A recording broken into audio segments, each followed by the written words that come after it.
I assume we all know the problem where we want to get something done, but we just don't have enough motivation to do so. But what if I tell you that we actually don't need motivation to get something done? That's at least what James Clear in this book, Atomic Habits, wants to say. And because I tried to apply his method in the past few months and it worked out pretty well, I want to talk about it a little bit. First of all, I want to say sorry for the setup we have right now. I'm obviously not at home, but I'm located in Berlin right now, and that's also why we have those unprofessional light and the background, and yeah, it will be different in the next video again, so sorry for that, guys. But now let's jump right back to the video. So now that we assume there's no need for motivation, what do we use instead? And the answer is habits. A habit is defined as a behavior that has been repeated enough times to become automatic. And that's the whole point, because I can promise you, if you just rely on motivation, then at some point you will have a downer and motivation won't bring you that far in the long term. But if you do your tasks automatically, then you don't have to spend much energy in it and you don't have to think about it that much. And that's the whole point about habits. You have to think about it kind of like brushing your teeth, because even though you do it probably twice or even more often, it doesn't take a lot of struggle or overthinking. And that's what you need to achieve with other things as well. You need to create a habit. And to accomplish that, James Clear gives us two clear methods to do so. I promise you guys, this pun, it wasn't on purpose. The first method is called the implementation intention, and the second one is called the habit stacking method, which is the one that helped me personally much better than the first one. So what does the implementation intention do? The implementation intention says that you do something at a certain time at a specific place. And if you do so, I would highly recommend to write it down, because even that makes much of a difference. And I don't know what's it for you guys, but for me personally, because with this method you don't have a trigger leading you to take action of your habit, it doesn't sound as promising as the second method I want to introduce you now, called the habit stacking method, which gives you this kind of a trigger. Because here you basically stack your new habit on top of a habit that already exists. So if you, for instance, want to accustom reading every day, then just think of a habit you already do every day, like for example brushing your teeth, and just stack your new habit on top of it. So you're basically reading every time right after brushing your teeth. And although I mentioned it before, I can just repeat it one more time.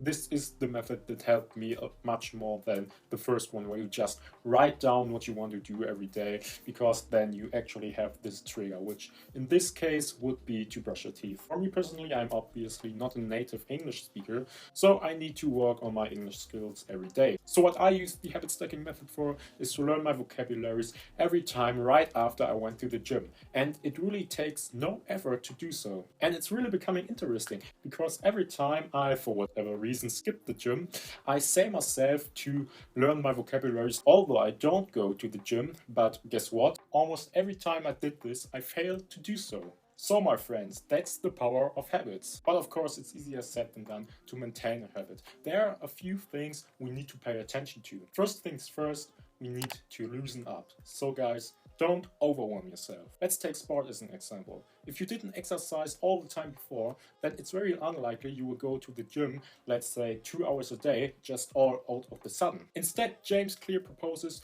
to start a habit by just not spending more than 2 minutes in it every time. So let's come back to our example of going to the gym.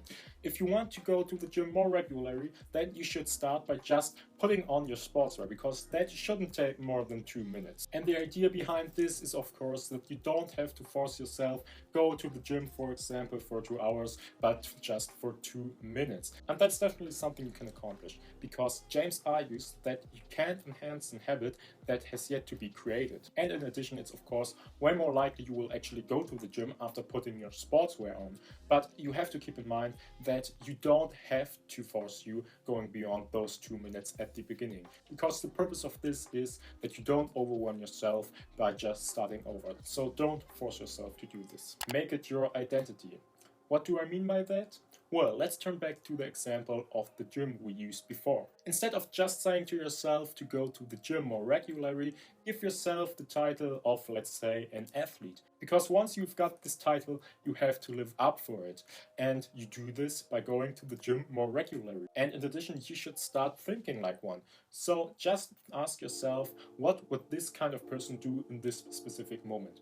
Would he rather grab to the chips or choose something more healthy? But once again, it's important to mention to not exaggerate it, particularly if you're just starting over. Change your environment. It can make much of a difference if you just join a culture where everyone else does the same as you do. I personally find it terrible to do workouts at home, and I can tell you it won't last longer than, let's say, a week. But if I just go to the gym, there are people around me doing the exact same thing as I do, and so it doesn't need a lot of overthinking. In his book, James Clear provides us the 4 laws of behavior change, and those laws can also help us to break a bad habit. They are: make it invisible, make it unattractive, make it difficult, make it unsatisfying. Let's say you're playing too much games. What would those 4 steps look like? Just as an example, make it invisible. Every time we used our gaming console, for instance, we could unplug it and just hide it in the rack afterwards. Make it unattractive. Really think of the benefits you would get by hiding or getting rid of this bad habit. Wouldn't less gaming offer you more time to do a project you wanted to do all the time? Make it difficult. In this example, we already did so by unplugging our gaming console and to force us to replug it every time we want to use it. And that sounds really exhausting, right? That's what we want to achieve. Make it unsatisfying. For instance, by reaching out for an accountability partner.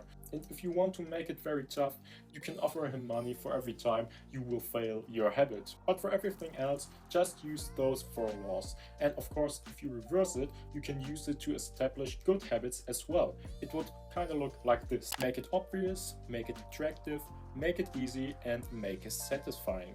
So that's it for this video, guys. I highly recommend to read the book Atomic Habits by James Clear, because there's actually a lot more to explore than I just mentioned in this video. It just makes a huge difference to read the book. Although you watch this video, it won't take more than about 5 to 6 hours to read it. So you should give it a shot. And if you still got time, then please consider to subscribe to this channel or even leave a comment.